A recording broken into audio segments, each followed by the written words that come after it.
పుంగనూరులో చిత్తూరు మాజీ ఎంపీ రెడ్డప్ప ఆధ్వర్యంలో వెన్నుపోటు దినం పోస్టర్లను ఆవిష్కరించారు. ఆంధ్ర రాష్ట్ర మాజీ ముఖ్యమంత్రి వైఎస్ జగన్మోహన్ రెడ్డి ఆదేశానుసారం జూన్ 4వ తేదీ వెన్నుపోటు దినం కార్యక్రమాన్ని నిర్వహించనున్నట్లు మాజీ చిత్తూరు ఎంపీ ఎన్ రెడ్డప్ప తెలిపారు. రాష్ట్రంలో ప్రజలకు తీరని అన్యాయం జరుగుతున్నదని, వైసీపీ నాయకులు కార్యకర్తలపై అక్రమ కేసులు బనాయించి భయభ్రాంతులకు గురిచేస్తున్నారని ఆయన మండిపడ్డారు.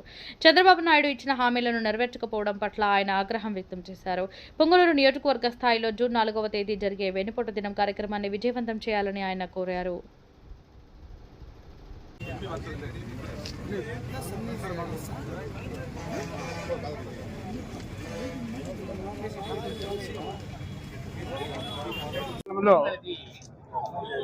మన రాష్ట్ర మాజీ ముఖ్యమంత్రి గారు జగన్మోహన్ రెడ్డి గారి ఆదేశాల ప్రకారం జూన్ 4వ తేదీన తలపెట్టిన వెన్నుపోటు దినాన్ని దిగ్విజయంగా జరుపుకోవాలనేసి ఈరోజు గ్రామీణ ప్రాంతం నుంచి పట్టణ ప్రాంతం నుంచి వైఎస్ఆర్సీపీ అభిమానులు, రామచంద్ర గారి అభిమానులు, మిథున్ రెడ్డి గారి అభిమానులు ఇక్కడికి రావడం జరిగింది.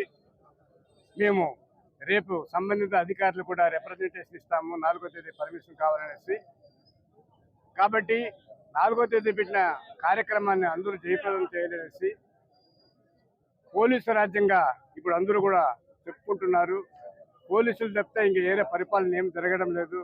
మాట వస్తే వైకాపా నాయకులు, కార్యకర్తలందరినీ కూడా అరెస్ట్ చేసి జైలుకి పంపిస్తూ వాళ్ళ ఇచ్చిన హామీలు ఒక్కటి కూడా నెరవేర్చకుండా చాలా అన్యాయాలు చేస్తున్నారు. కాబట్టి మనమందరూ కూడా ముందుకొచ్చి ఎలాంటి పరిస్థితులు ఎవరికి భయపడకుండా మీరు ఎవరు ఏ టైంలో వచ్చినా కూడా మేము కూడా పోలీసు అధికారులతో మాట్లాడి మీకు కావాల్సిన న్యాయాన్ని చేకూర్చడానికి ముందుంటామనేసి పట్టణంలో మున్సిపల్ చైర్మన్ కానీ, కౌన్సిలర్స్ కానీ, వైస్ చైర్మన్ కానీ, అదేవిధంగా రూరల్లో ఎంపీపీ కాదు, జెడ్పీటీసీ, వైస్ ఎంపీపీలు, సర్పంచులు, ఎంపీటీసీ అందరూ కూడా మన వాళ్ళందరూ కూడా చెక్కు దొరకకుండా ఉన్నారు.